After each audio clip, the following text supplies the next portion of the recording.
Please subscribe my channel. I never thought betrayal could feel so silent. No yelling, no slamming doors, no big arguments, just the quiet that sinks into the rooms and watches every breath I take. My name is Elena Whitaker, and I have been married to Nathan Hale for 11 years. We live in a simple home on the outskirts of Portland, Oregon, the kind made for everyday habits. I crossed a line in our bedroom, and the moment happened with no one else around, but what came after has been impossible to bear.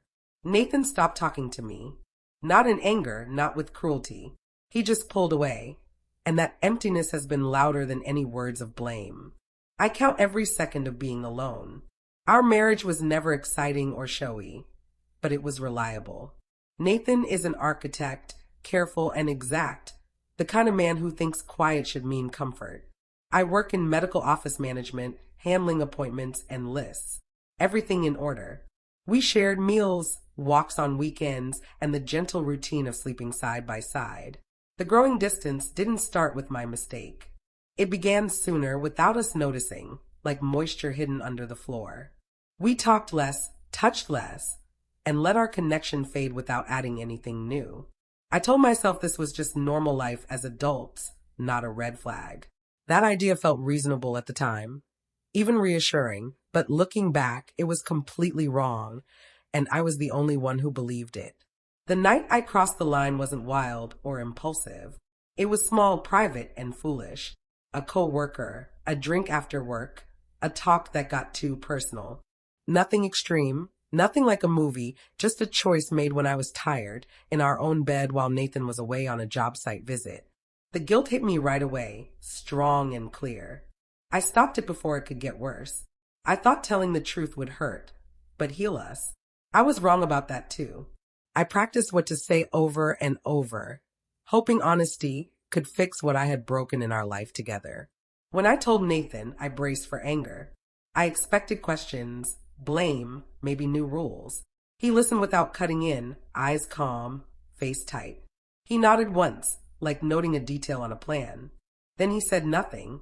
No threats, no crying, no requests. He slept on the couch and left early the next day. Since then, his voice has disappeared from our home. He replies to emails politely, handles chores and schedules, pays the bills. At night, the space between us feels planned, almost like a lesson.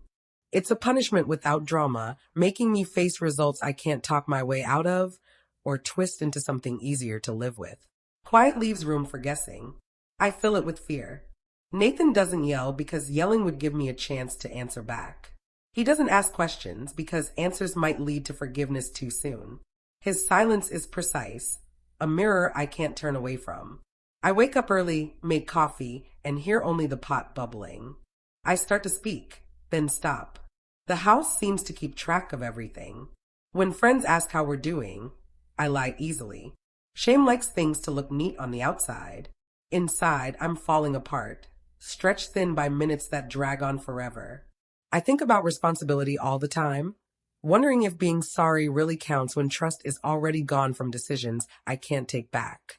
I go over the moment I crossed the line, not to make excuses, but to figure out the need behind it. I wanted to feel noticed, not just physically. I wanted attention, not a way out. Those differences don't help me now. Nathan's silence changes how I see everything. It shows that a marriage can keep going on the surface but be empty inside. It shows that results don't need harshness to work. I have said sorry without trying to defend myself. I suggested counseling. I offered time and space. He notes it but says nothing more. The difference is crushing. My restlessness against his steady calm. It highlights my rush and his strength, leaving me stuck between hope and the loss I deserve, with no direction or kindness. People picture forgiveness as a talk. In truth, it's often more like the air in a room. Nathan sets the mood now. He cooks for himself, eats at different times, leaves notes about daily things. He doesn't hurt me with money or in front of others. That control pains me more. It feels like self-respect, not revenge. I catch myself making deals in my head, planning words he'll never hear. The line I cross seems forever because his reaction stays the same. Every quiet day repeats the lesson, slowly, without stop. Responsibility, I'm learning, isn't a show. It's a long test with no praise, judged only by the person you hurt the most. I don't know what Nathan will decide. Silence can lead to going on, fixing things, or ending them.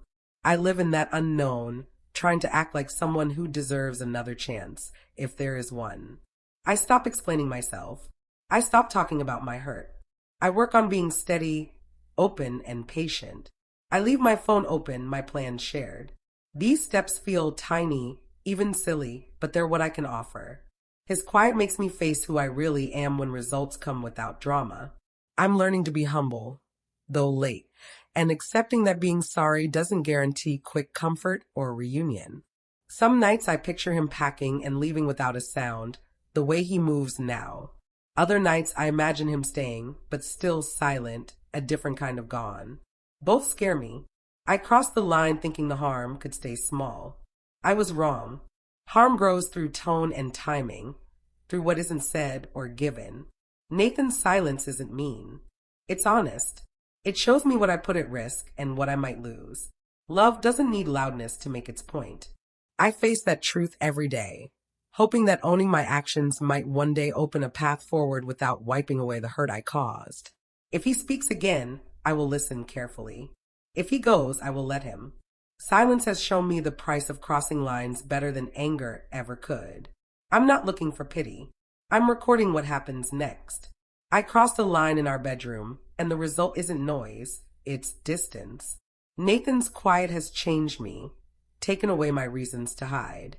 Whatever comes next will take time to earn, if it comes at all. Until then, I will stay here, take responsibility, and be quiet too. That's the only real answer I can give him now, after my choices broke our trust and safety.